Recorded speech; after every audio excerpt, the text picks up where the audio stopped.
Hello friends, welcome to Sangeetha's food gallery in Tamil. நாம் இன்னைக்கு தேங்காய் சட்னி எப்படி செய்யறதுன்னு பார்க்கலாம். இது செய்யறதுக்காக 1 கப் அளவுக்கு துருவன தேங்காய் எடுத்திருக்கேன். இந்த தேங்காவை மிக்சியோட ஜார்ல சேர்த்திருக்கேன். இதுல 3/4 டீஸ்பூன் அளவுக்கு மிளகாத்தூள் சேர்த்துக்கலாம். 1/2 டீஸ்பூன் காஷ்மீரி மிளகாத்தூள் கூட சேர்த்துக்கிறேன். இது ஒரு கலருக்காக சேர்க்கறது. உங்ககிட்ட காஷ்மீரி மிளகாத்தூள் இல்லைன்னா சாதாரண மிளகாத்தூள் மட்டும் சேர்த்துக்கோங்க. இதில் ஒரு சின்ன பீஸ் இஞ்சி சேர்த்துக்கலாம். 4 கருவேப்பிலையில சேர்த்துக்கிறேன். தேவையான அளவு உப்பு சேர்த்துக்கலாம். இது கூடவே ஒரு சின்ன வெங்காயம் கூட சேர்த்துக்கிறேன். சின்ன வெங்காயம் ஆப்ஷனல் தான், நீங்கள் விருப்பப்பட்டால் மட்டும் சேர்த்தா போதும். இப்போ இதில் தேவையான அளவு தண்ணி சேர்த்து நல்லா நைஸாக அரைச்சிக்கலாம். இப்போ பாருங்க, சட்னி இந்த மாதிரி நல்லா நைஸாக அரைச்சிட்டேன். இப்போ இதை தாளிச்சிடலாம். ஒரு கடாய் சூடு பண்ண வச்சிருக்கேன். இதில் 1 டேபிள் ஸ்பூன் ஆயில் சேர்த்துக்கலாம். இந்த ஆயில் சூடாயிடுச்சு.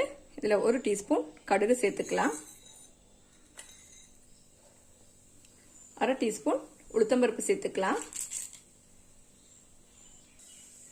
இந்த கடுகு உளுத்தம்பருப்பெல்லாம் பொரிஞ்சிடுச்சு. இப்போ இதில் 2 சின்ன வெங்காயத்தை பொடியாக கட் பண்ணி வச்சிருக்கேன். இதை சேர்த்துடலாம். கூடவே 2 காஞ்ச மிளகாய் கட் பண்ணதையும் சேர்த்துக்கிறேன். கருவேப்பிலை சேர்த்துடலாம்.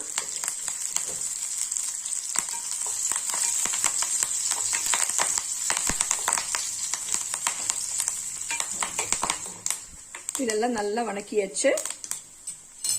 இதுல நம்ம அரைச்சு வச்சிருக்கிற சட்னியை சேர்த்துக்கலாம்.